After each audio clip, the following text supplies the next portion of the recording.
తదుపరి ఆ మాటను మనమందరం కూడా ఏకీవించి బిగ్గరగా చెప్పటానికి మనమందరం కూడా ప్రయత్నం చేద్దాం.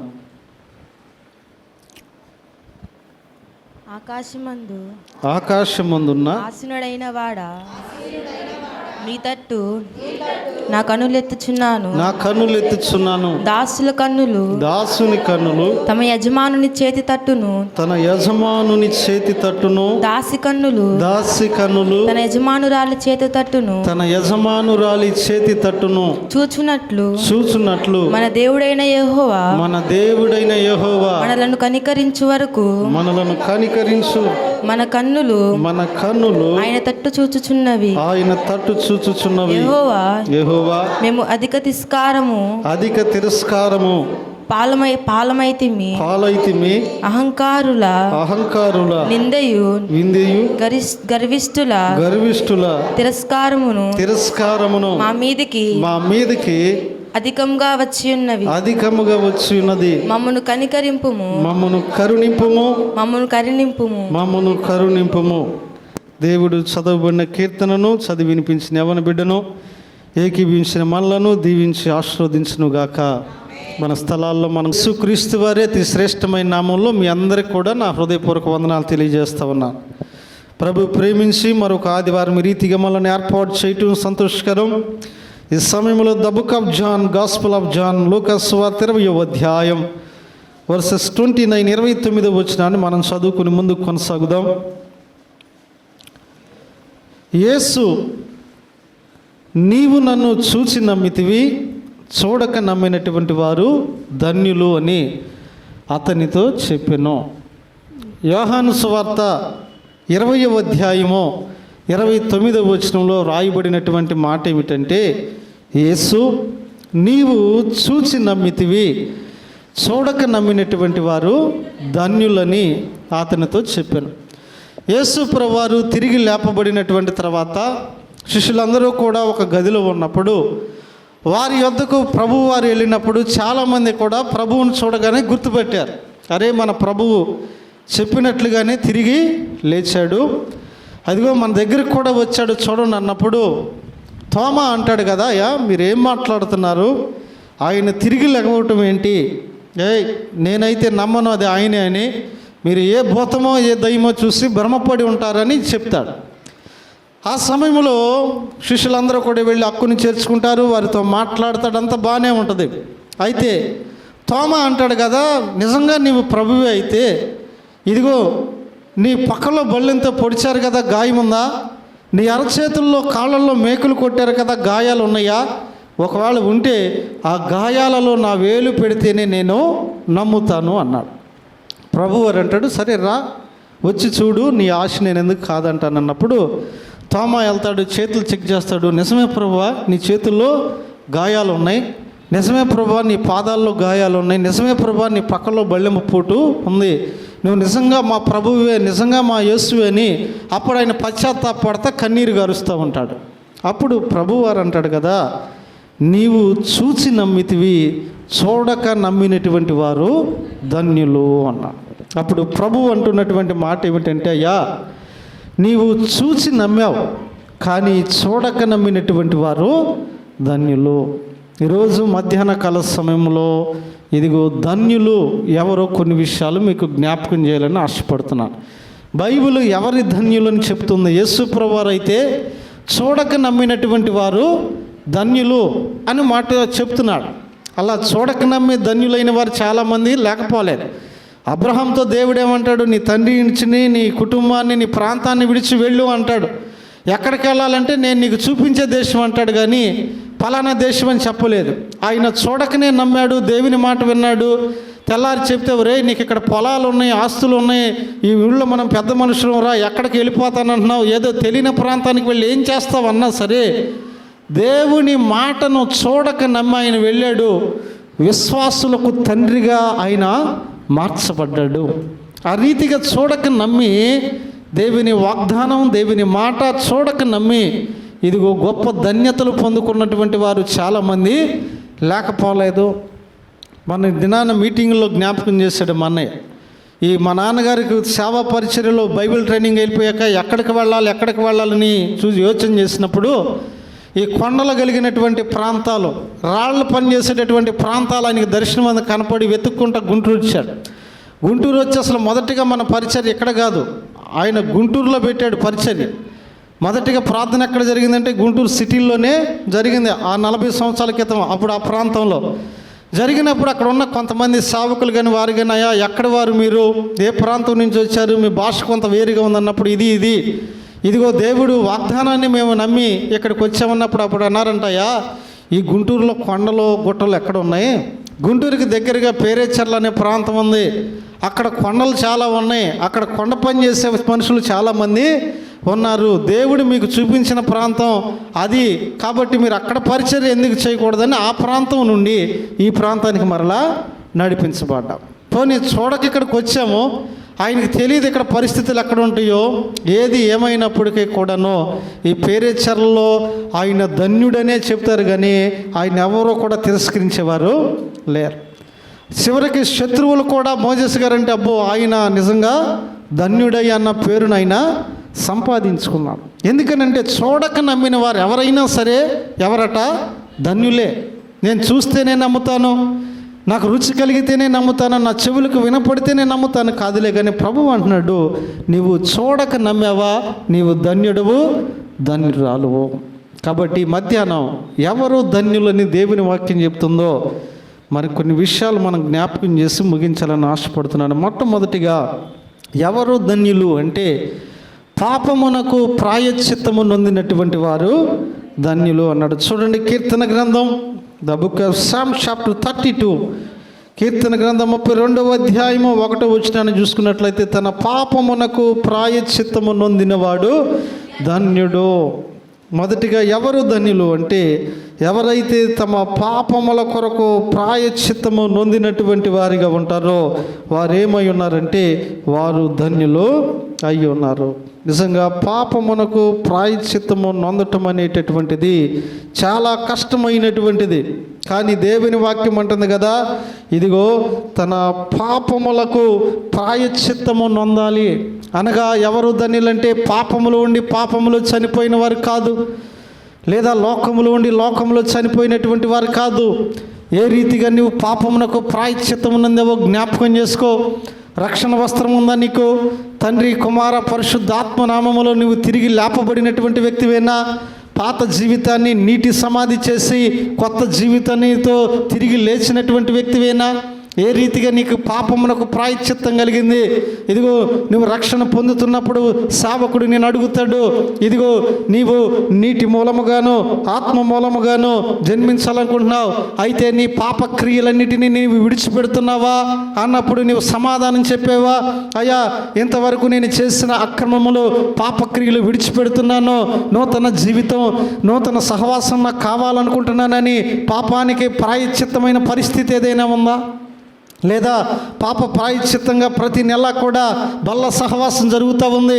ఆ సహవాసములో నీవు చెయ్యి వేసి ఎన్నాళ్ళయింది? ఆ సహవాసంలో ఎంత నీ యొక్క మనస్సును శరీరాన్ని నలగగొట్టుకుని ప్రభు శరీరాన్ని రక్తాన్ని సేవిస్తూ ఉన్నావు?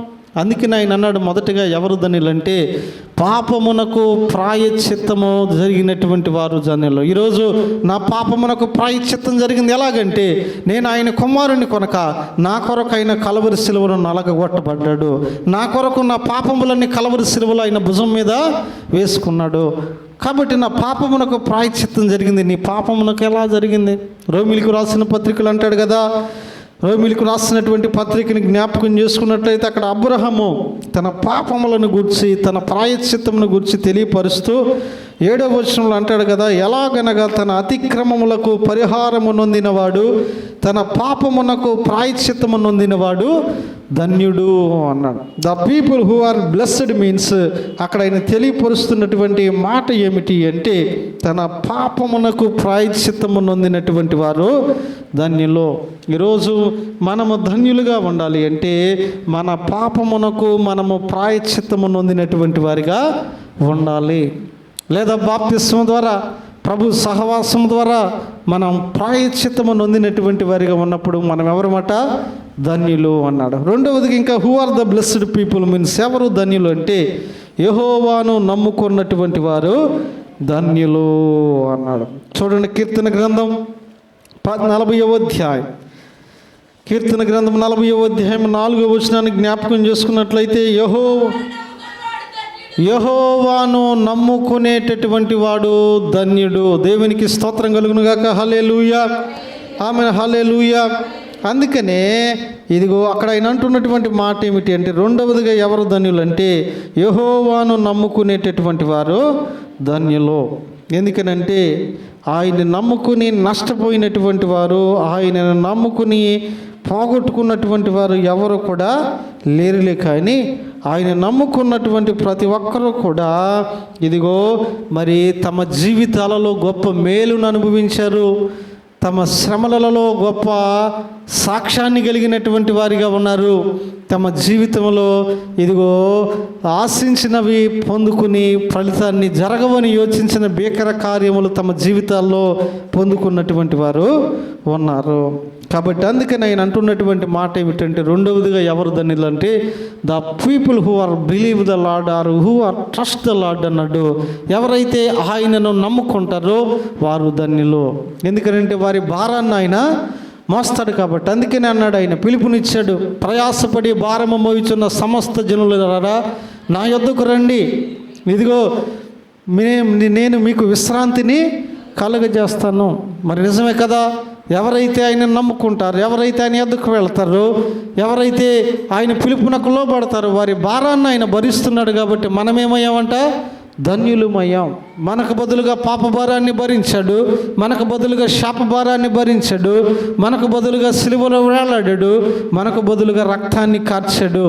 అందుకనే ప్రభు అంటా ఉన్నటువంటి మాట ఏమిటి అంటే, రెండవదిగా ఎవరు ధన్యులు అంటే, నన్ను నమ్ముకున్నటువంటి వారు ధన్యులు. ప్రపంచంలో ఏ ఒక్కరూ కూడా, ప్రపంచంలో ఏ వ్యక్తి కూడా నేను యేసు ప్రభుని నమ్ముకున్నాను, నా జీవితం సర్వనాశనం అయిపోయింది, పాడైపోయిందని చెప్పినటువంటి వారు ఎవరు కూడా లేరు.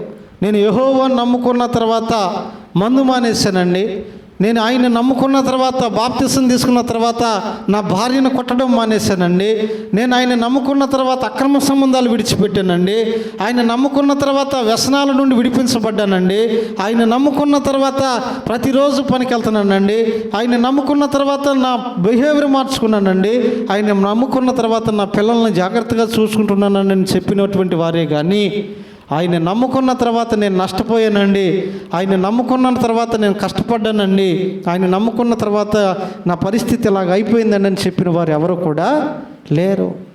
ఈ రోజున చూడండి, లోకంలో కొన్నిటి నమ్మికి మోసపోయిన వారు లేరా? అక్రమ సంబంధాల ద్వారా మోసపోయిన వారు ఉన్నారు, అబద్ధాల ద్వారా మోసపోయిన వారు ఉన్నారు, అక్రమ సంపాదన ద్వారా మోసపోయిన వారు ఉన్నారు, చివరికి మనుషులను నమ్ముకుని మోసపోయినటువంటి వారు కూడా ఉన్నారు. కానీ ఆయన్ని నమ్ముకుని మోసపోయినటువంటి వారు ఎవరు కూడా లోకంలో లేరు.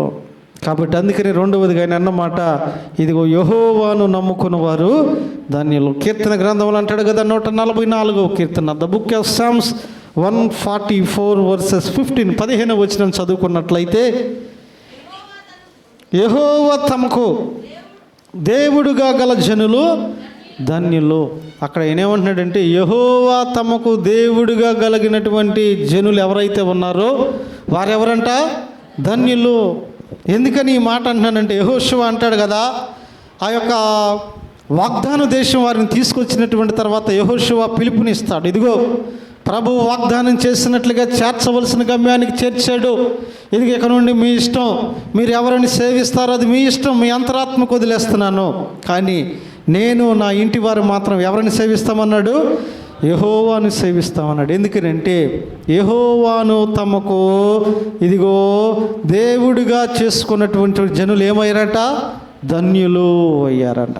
కాబట్టి రెండవదిగా ఎవరు ధన్యులు అంటే, యెహోవాను నమ్ముకున్న వారు ధన్యులు. మొదటిగా ఎవరు ధన్యులు అనుకున్నాం, పాపానికి ప్రాయశ్చిత్తము పొందిన వారు ధన్యులు. రెండవదిగా యెహోవాను నమ్ముకున్న వారు ధన్యులు. మూడవదిగా ఇంకా ఎవరు ధన్యులు అంటే, జ్ఞానము సంపాదించుకున్నటువంటి వారు ధన్యులు అంటే. చూడండి, సామెతల గ్రంథం the book of Proverbs chapter 3 3వ అధ్యాయము 13వ వచనం నుంచి కానీ మనం జ్ఞాపకం చేసుకున్నట్లయితే, జ్ఞానము సంపాదించువాడు ధన్యుడు. చాలండి. మూడవదిగా ఎవరు ధన్యులు అంటే, జ్ఞానము సంపాదించుకునేటటువంటి వారు ధన్యులు. ఈ రోజుల్లో మరి మానవ జీవితంలో జ్ఞానం చాలా ప్రాముఖ్యమైంది. స్త్రీలకు కానీ, పురుషులకు కానీ, చిన్న బిడ్డలకు కానీ, పెద్దలకు కానీ, ప్రతి ఒక్కరికి కూడా ఏం కావాలట? జ్ఞానం అనేటటువంటిది కావాలి. అందుకనే దేవుని వాక్యం కూడా అంటది కదా, జ్ఞానము సంపాదించడం ధన్యతయా, నువ్వు జ్ఞానం కలిగిన వ్యక్తి ధన్యుడు. కొంతమందిని పిల్లలను చూడండి, వారు షార్ప్నెస్ని చూసి, ఆ పిల్లల యొక్క బిహేవియర్ చూసి చిన్న బిడ్డలను కొంతమంది అంటారు, వీడు ఎక్కడికి వెళ్ళినా బ్రతుకుతాడండి అంటారు.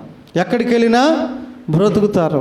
ఈ అమ్మ ఏ ఇంటికి వెళ్ళినా ఏలిద్దండి అంటారు. ఎందుకంటే పిల్లల జ్ఞానం బిహేవియర్ను బట్టి పెద్దల రీతిగా చెప్తూ ఉంటారు. జ్ఞానం చాలా ప్రాముఖ్యమైనటువంటిది. అందుకని అదే అధ్యాయంలో అన్నాడు 14వ వచనంలో, వెండి సంపాదించుట కంటే జ్ఞానము సంపాదించుట మేలు, అపరంజి సంపాదించుట కంటే జ్ఞానలాభం నొందుట మేలు. అది ఎంత మనకు విలువైనటువంటిది అంటే, నువ్వు వెండి సంపాదించటం కంటే కూడా, లేదా అపరంజి సంపాదించడం కంటే కూడా జ్ఞానము సంపాదించడం అనేటటువంటిది మేలు. ఎందుకంటే వెండి ఈరోజు ఉంటుంది, రేపు పోవచ్చు.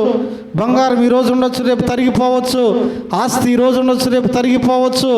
కానీ జ్ఞానం అనేది నువ్వు సంపాదిస్తే అది మన నుండి ఎవరో కూడా దొంగిలించలేరు. జ్ఞానం మనలో మిళితమై ఉంటుంది, జ్ఞానం మనలో నివాసము చేస్తూ ఉంటుంది. అందుకని ఆయన అన్నాడు, మూడవదిగా దేన్ని మనం సంపాదించుకోవాలి అంటే, ఏది మన జీవితాల్లో ధన్యత అంటే జ్ఞానము జ్ఞానం అనేటటువంటిది సంపాదించుకున్నటువంటిది అది మనకు ధన్యతను కలగజేస్తుంది అంటాడు. పరిశుద్ధ గ్రంథంలో కొంతమంది జ్ఞానవంతులు ఉన్నారు. వారి జ్ఞానాన్ని చూసి ఇతర దేశపు రాజులు సైతం కూడా ఆశ్చర్యపోయినటువంటి సంఘటనలు బైబిల్లో ఉన్నవి.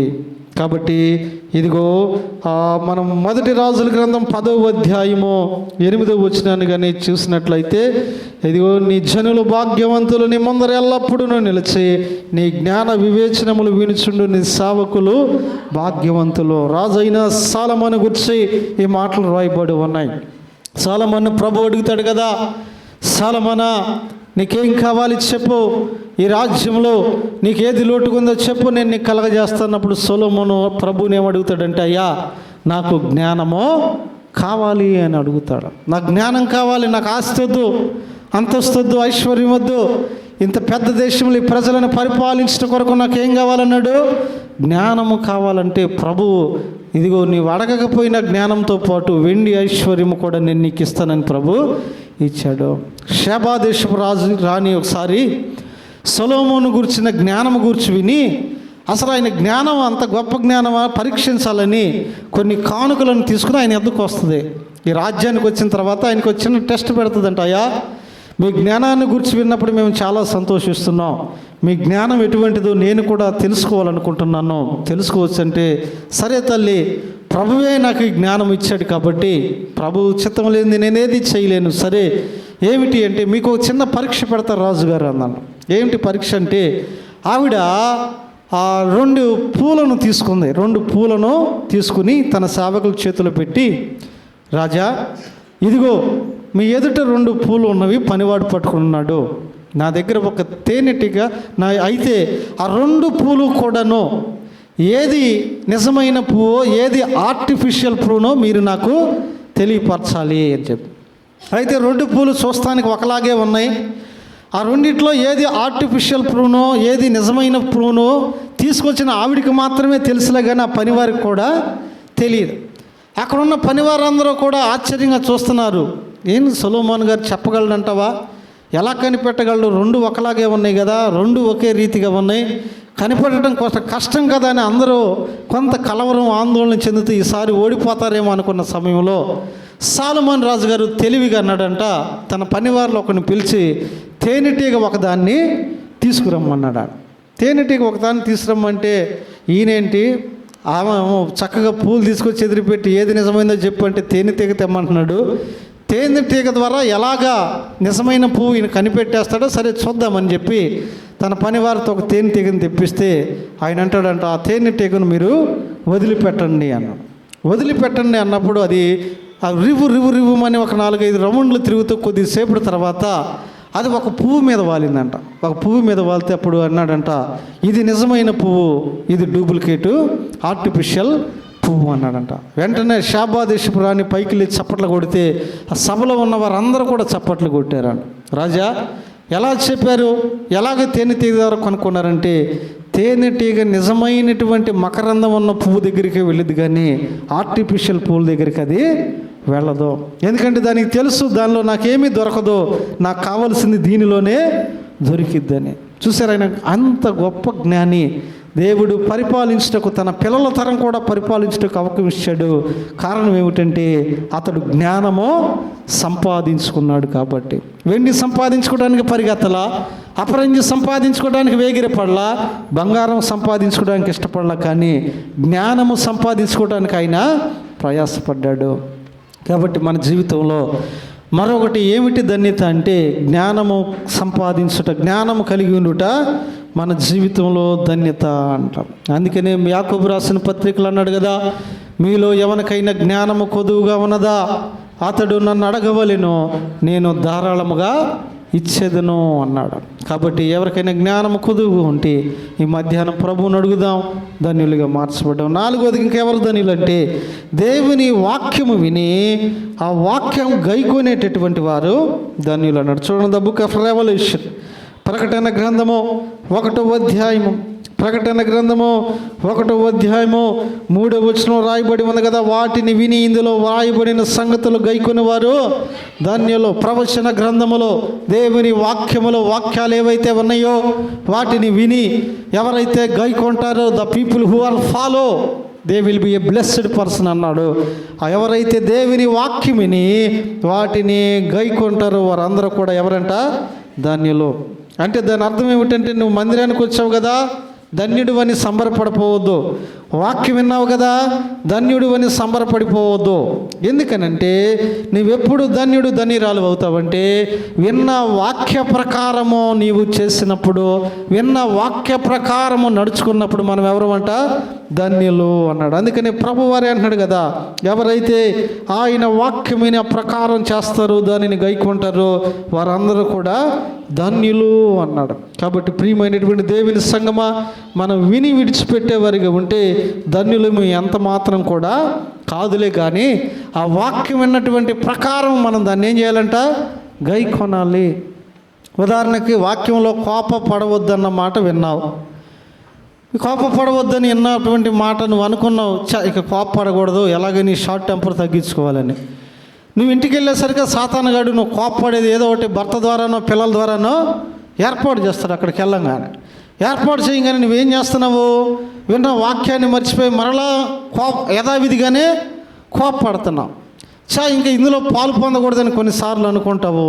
కొన్ని వాక్యాలు విన్నప్పుడు నీ హృదయాన్ని తాగుతే లోకంతో సగం దేవునితో సగం ఏంటి, ఇంక నేను ఇందులో పాల్గొను, వీటికి వెళ్ళను, ఇట్లా ఉండకూడదు అనుకుంటావు. మరలా సందర్భం రాగానే నువ్వు ఆ ప్రకారమే వెళ్ళిపోతున్నావు, కానీ ఈ ప్రకారం నువ్వు నడవట్లేదు కదా. మరి ఎలా ధన్యుడు అవుతావు, ఎలా ధన్యురాలు అవుతావు నీ జీవితంలో? అందుకనే లోకాసువార్తలు అంటాడు కదా, 11వ అధ్యాయము, the gospel of Luke chapter 11 11వ అధ్యాయము 28వ వచనాన్ని జ్ఞాపకం చేసుకుంటే, అవును కానీ దేవుని వాక్యము విని దానిని గైకొనవారు మరి ధన్యులని చెప్పెను. ఎవరు ధన్యులు అంటే దేవుని వాక్యము విని దానిని గైకొనవారు ఎవరట? ధన్యులు. వాక్యం వినేటటువంటి వారే కాదు, పాటలు పాడేటటువంటి వారే కాదు, సాక్ష్యాలు చెప్పేవారే కాదు, వాక్యం అందించేవారే కాదులే, కానీ వాక్యము విని ఆ ప్రకారము దాన్ని గైకొనేటటువంటి వారు ఎవరంట? ధన్యులు. కొంతమంది వాక్యం చెబుతారు, కొంతమంది వాక్యం కూడా వింటారు, కానీ వాళ్ళు ఏమనుకుంటారంటే అది మనకు కాదులే అనుకుంటారు. చెప్పే సేవకుడు ఏమనుకుంటాడే, నాకు కాదులే ఈ మాటలు, విశ్వాసులకి ఆయన అనుకుంటాడు.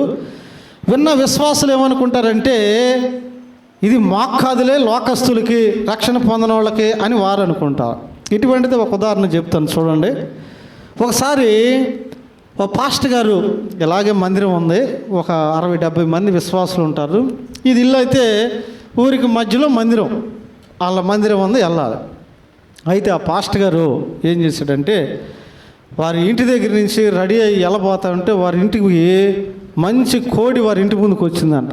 మంచి కోడి వాళ్ళ ఇంటి ముందుకు రాగానే పాస్టర్ గారికి నోరు ఊరింది. ఆదివారం కదా, అసలే నాటుకోడి తింటే బాగానే ఉంటుంది, ఇంతగా కోడి ఎవరిదో ఎవరికి తెలియదు. ఆ పాస్టర్ గారు ఏం చేశాడు అనుకుంటున్నాం? మనం కోడిని దొంగిలించినా కప్పేసినా ఎవరైనా పాస్టర్ గారు దొబ్బారు అనుకుంటారా? పాస్టర్ గారి మీదకి అనుమానం వచ్చిందా? రాదు కదా. నేను ఒకవేళ కోడిని దొంగిలించి కోసుకున్న అనుమానం రాదు కదా. ఆయన ఏం చేశాడు? మంచి గుడ్లకు వచ్చిన పెట్ట మంచి టేస్ట్గా ఉంటుందని 2 గింజలు వేయగానే అది కూడా పాపం అలవాటుగా వచ్చింది. అదేమనుకుంది పాస్టర్ గారుగా, పాపం ఈయన నా మీద జాలి కనికరాన్ని చూపిస్తాడు అనుకుంది. కానీ ఆయనకే విషపు కన్ను ఉందని ఆ పాపం ఆ కోడి పెట్టకని తెలిసి వచ్చింది. రాగానే దాని మీద గంపేశాడు. గంపేసి వెంటనే పాస్టమ్ గారి దగ్గరికి వెళ్ళాడంట. పాస్టమ్ గారితో అంటున్నాడంట, ఈరోజు నువ్వు మందిరానికి రావద్దు. ఎందుకని అయ్యా, ఏమైందయ్యా అంటే, ఏమి లేదు, ఒక మంచి కోడి వచ్చింది ఇంటి ముందుకు, దాన్ని కమ్మేశాను. ఇదిగో ఎవరో చూడకుండా దాన్ని డ్రెస్సింగ్ చేసి మధ్యాహ్నం 2 గంటలు నేను వచ్చేసరికి మంచి కూర వండి పెట్టు అన్నాడు. ఆ పాస్టమ్మ గారు అన్నంటే, అయ్యా తప్పు కదయ్యా, అలాగెలా చేస్తావంటే, నీకెందుకు, యజమానిగా నువ్వు నాకు లోబడాలి, నేను చెప్పిందే చెయ్యాలని పాపం ఆ పిచ్చి పాస్టమ్మ గారితో చెప్పి ఈయన మందిరానికి వెళ్ళిపోయాడు. ఆవిడకేమో ఓ పక్కన భయం ఉందో, ఓ పక్కన సేవకుడు చెప్పాడుగా చేద్దామన్నా, భర్త కదా మరి ఆలోచన కూడా ఉంది, ఏం చేయాలో అర్థం కావట్లేదు. అవి సందిగ్ధంలో ఉంది. ఇక ఏదైతే అదైంది, నా యజమానుడు చెప్పాడు కదా, మరి ఆయన మాటకు లోబడాలిగా, బైబిల్ లోబడమని చెబుతుంది కదా. నేనేం చేశాను, పైగా ఆయన సేవకుడు చేద్దామని కత్తి ఎక్కడ ఉంది, ఇవన్నీ రైన్ చేసుకుంటుంది. అక్కడ అడుగుతున్నారు, అయ్యా ఏంటి పాస్టమ్మ గారు రాలేదంటే, ఆవిడకి హెల్త్ బాగాలేదురేమ్మా. అయ్యా మేము వెళ్ళి పలకరిస్తూ ఉంటామా, తప్పమ్మ వెళ్ళకూడదు, ప్రార్థన కొట్టి వెళ్తే ఇంటికి వెళ్తే భగవతం బయటపడింది కదా. కోడి వ్యవహారం బయటకు వచ్చిందనమ్మా, వెళ్ళకూడదమ్మా, సాయంత్రం రండి అంటున్నాడు విశ్వాసులకి. అయ్యా మేము వెళ్ళి కొబ్బరి నీళ్ళు వచ్చి వస్తామని ఎవరంటే, తప్పు వద్దు, నేను ప్రార్థన చేసి వచ్చాను, ఆవిడ క్షేమంగా ఉంటుంది, మీరు సాయంత్రం రండి, మీకు ఎందుకు ప్రార్థనలో ఉండండి అన్న. ఇక ఆవిడ రెడీగా కట్ చేద్దాం అనుకున్న టయానికి పాస్టర్ గారి చేతికి మౌత్ వచ్చింది వాక్యానికి. రాగానే పాపం ఆ పాస్టర్ గారి టైం వేడే ఒక వాక్యం చెప్పాడంటే, ఏమిటంటే దొంగిలించకూడదు అన్న వాక్యం తీసుకున్నాడు. ఏంటి? దొంగిలించకూడదని వాక్యం తీసుకుని, నీ పొరుగువానిది ఏది దొంగిలించకూడదని, పొరుగువాడి ఎద్దైనా గాడిదైనా అందులో కోడి లేదు ఆజ్ఞలో, కానీ ఈయన చెప్పాడు, ఎందుకంటే కోడిని దొంగిలించున్నాడు కదా, కోడి గురించి ఎత్తాడు ఈయన. నీ పొరుగువాడిని కోడి నైడను కానీ దొంగిలించకూడదు, నీకు శాపం అది ఇదని చెబితే పాస్టమ్మ గారి కాళ్ళు చేతులు ఉనికిపోయింది. వామ్మో, పాస్టర్ గారు దొంగిలించకూడదు అంటున్నాడు, బైబిల్ ఆజ్ఞ అంటున్నాడు, చచ్చా ఈ తప్ప మనకు వద్దని గంపలైపోయింది, అది వెళ్ళిపోయింది. ఆ తర్వాత ఇక పాస్టర్ గారు ఇంకా ఇంట్లో నాటుకోడి రసం పులుసు అని మంచి ఉజ్జీవంతో ఎగ్జైట్తో బాగా ప్రతి వారం కన్నా కూడా గంభీరంగా వాక్యం చెప్పాడు. రోడ్లు అవ్వగానే పేగులన్నీ గరగరగర మాడిపోతున్నాయి. అర్జెంటుకి వెళ్ళాలి, ఎవరు సంఘంలో ఏది తెచ్చినా తింటలేదు, తాగట్లేదు. ఎందుకనంటే ఖాళీగా ఉంటే 2 ముక్కలు ఎక్కువ వెళ్ళొస్తాయి లోపలికని. చివరికి ఇక ఇంటికి వెళ్ళాడు. ఇంటికి వెళ్ళి, అమ్మా ఏది భోజనం రెడీనా, వేడి వడ్డించంటే ఆవిడ వేడిగా అన్నం తెచ్చింది. ఏం మసాలా వాసన రావట్లేదు అనుకుంటున్నాడు ఆయన. ఏమోలే వండి చాలాసేపు ఉంటుంది, అందుకే రావట్లేదు, ఏమో మూత తీస్తే వస్తుంది అనుకున్నాడు. కూర అది గిన్నె ఉంటుంది కదా డిష్, అది తెస్తే అది తీస్తే ఉంది, అందులో ఉత్త సారు ఉంది, ఏంటి ఉత్త రసం ఉంది. అప్పుడు ఆయన అంటున్నాడంట, ఏమమ్మా కోడిని కొయ్యలేదా వండలేదంటే, అయ్యా లేదు పాస్టర్ గారు కొయ్యలేదయ్యా వండలేదయ్యా. అదేమిటి, ఎందుకనంటే, అయ్యా మీరే కదయ్యా వాక్యం చెప్పారు దొంగిలించకూడదు, నీ పొరుగువానిది ఏది ఆశించకూడదని, నాకు భయం వేసిందయ్యా వదిలేసాను. అప్పుడు ఆయన అంటున్నాడంటే, ఓసి పిచ్చి పాస్టమ్మ, అది వాళ్ళకే విశ్వాసులకి మనకే కాదంటున్నాడంట. ఎవరికంటే అది విశ్వాసులకి, మనకేంటి మనం యాజకులు నాయకులు అంటున్నాడంట. అయ్యా అదేంటయ్యా బైబిల్ అందరికీ ఒకటే కదంటే, భలే పిచ్చిదానం దొరికావు కదే తల్లి, నాకు నీకు వందనాలు, ఈరోజు ఎలాగైతే నేను పొస్తు పెట్టేవాడు తిట్టుకుంటా లేచిపోయాడు. కొంతమంది సేవకులు అనుకుంటారు ఈ వాక్యం మాకు కాదు అనుకుంటారు, కొంతమంది గైకొండరు దాన్ని.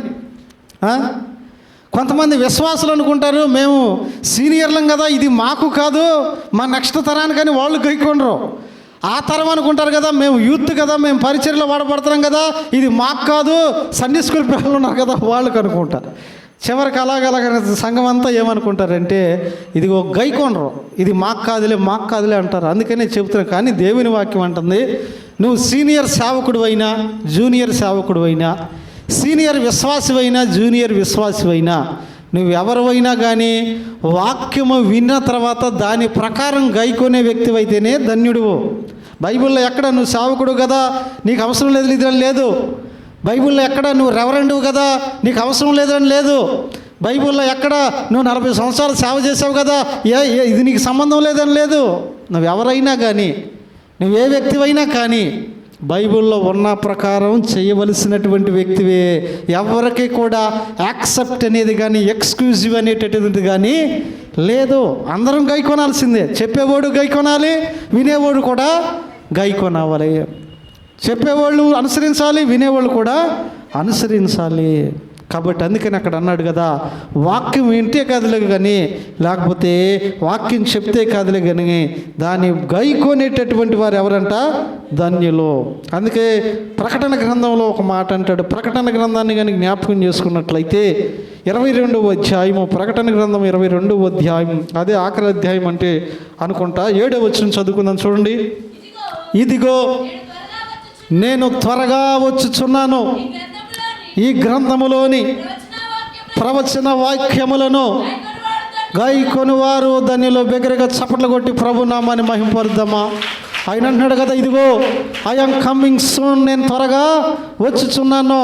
ఎవరైతే ఈ గ్రంథములో ప్రవచన వాక్యములు గైకొంటారో వారందరూ ఎవరంట?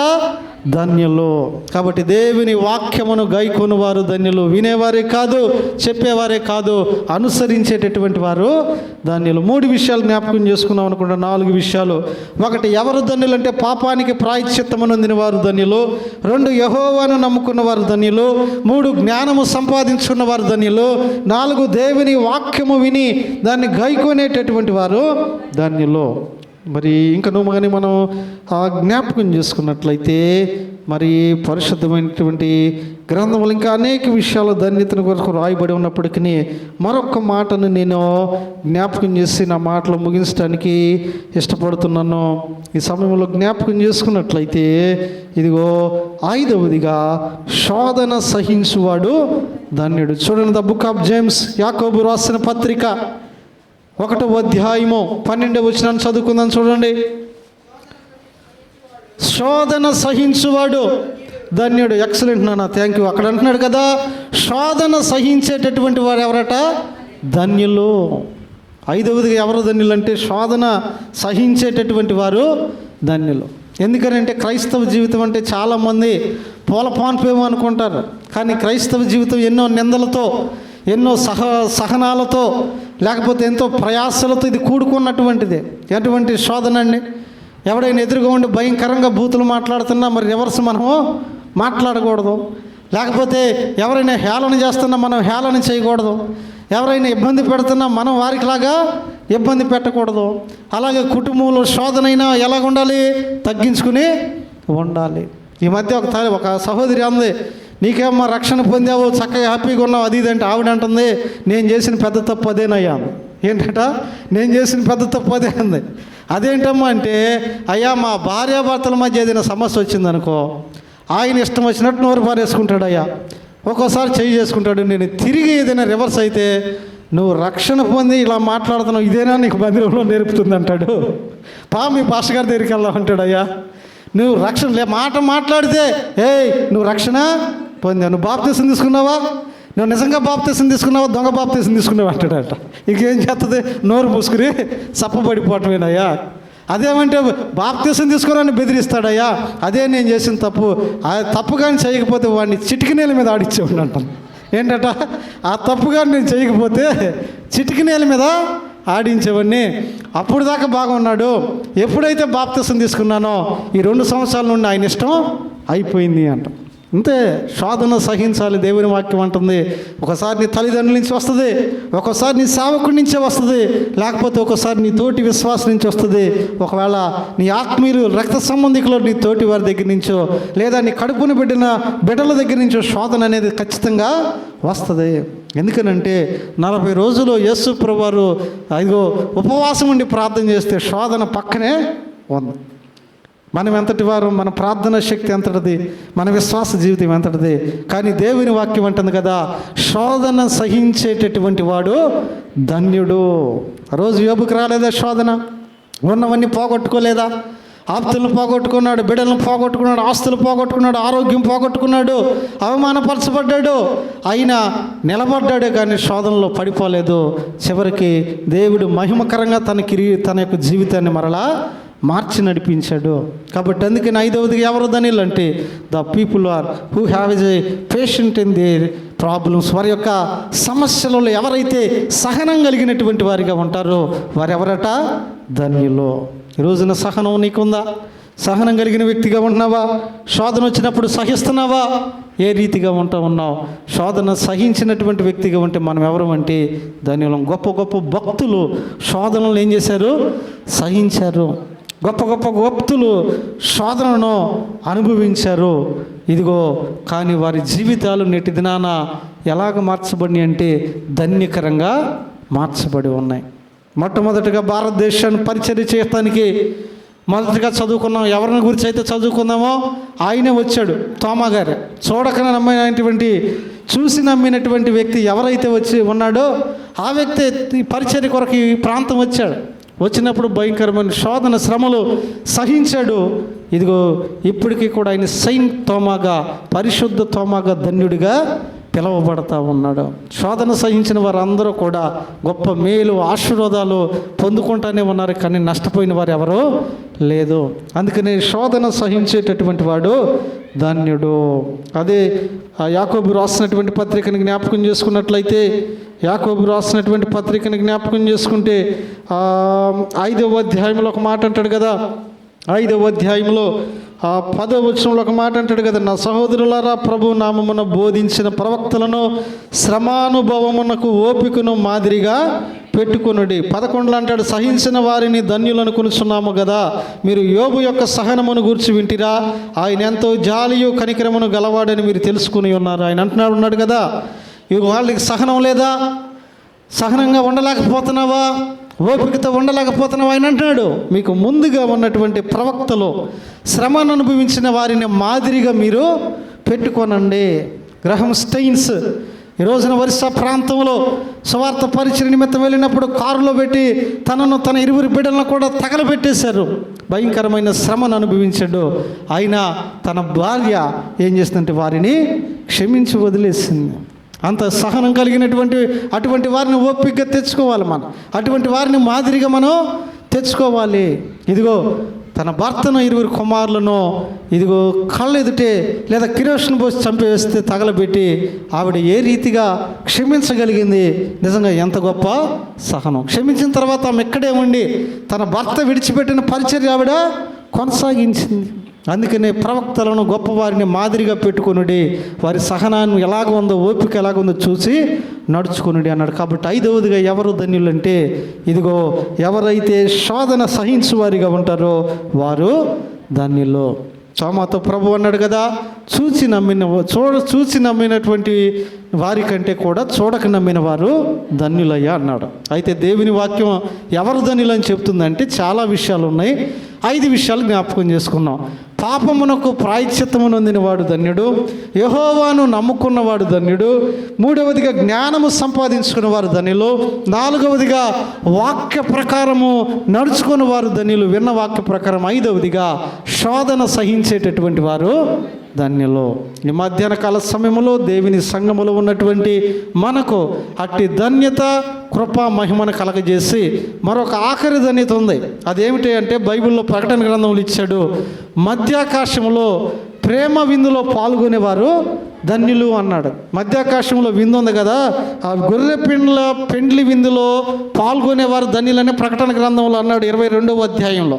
కాబట్టి ఈ లోకంలో చాలా విందులు ఉన్నాయి. ఆ విందులన్నీ కొంత సమయం, కొంతకాలమే, కొంత తర్వాత మర్చిపోతాం. కానీ అసలైన విందు దేవుని పిల్లలకి ఎక్కడ ఉందంట? మధ్యాకాశంలో ఉంది. ఆ విందు పేరు ఏంటంటే గొర్రె పిల్ల పెండ్లి మహోత్సవము. ఆ పెండ్లికి ముందుగా విందు ఉంది. ఆ విందులో పాల్గొనేటటువంటి వారు ధన్యులు అన్నాడు. ఆ విందులో పాల్గొనాలంటే ఈ 5 ధన్యతలు మనం కలిగి ఉండాలి. ఏ ధన్యత? పాపానికి ప్రాయశ్చిత్తం నొందిన ధన్యత, లేకపోతే దేవుని నమ్ముకున్న ధన్యత, జ్ఞానము కలిగిన ధన్యత, వాక్యము గైకొనే ధన్యత, శోధన సహించే ధన్యత మనం కలిగినట్లయితే గొర్రె పిల్ల పెండ్లి విందులో పాల్గొనే ధన్యత మనకు పొందుకోగలం. అట్టి గొప్ప భాగ్యము ప్రభు మనందరికి కలగజేసి నడిపించునుగాక. మరి అందరూ కూడా మోకరించినట్లయితే చెప్పబడినటువంటి వాక్యం కొరకవునయ్యా. నిజంగా ఎంత ధన్యత, ఎంత గొప్ప భాగ్యమో ఈ మధ్యాహ్న కాల సమయంలోనైనా మరి నిజంగా యెహోవాను నమ్ముకున్న ధన్యురాలుగా నేను ఉన్నానా, ధన్యుడిగా ఉన్నానా? వాక్యము విని విడిచిపెట్టే వ్యక్తిగా ఉన్నానా, గైకొని ధన్యుడిగా మార్చబడేటటువంటి వ్యక్తిగా ఉన్నానా, జ్ఞానము సంపాదించుకున్నటువంటి వ్యక్తిగా ఉన్నానా, ఏ రీతిగా నా జీవితంలో ఉన్నాను ప్రభువా? స్తోత్రాలు స్తోత్రాలు.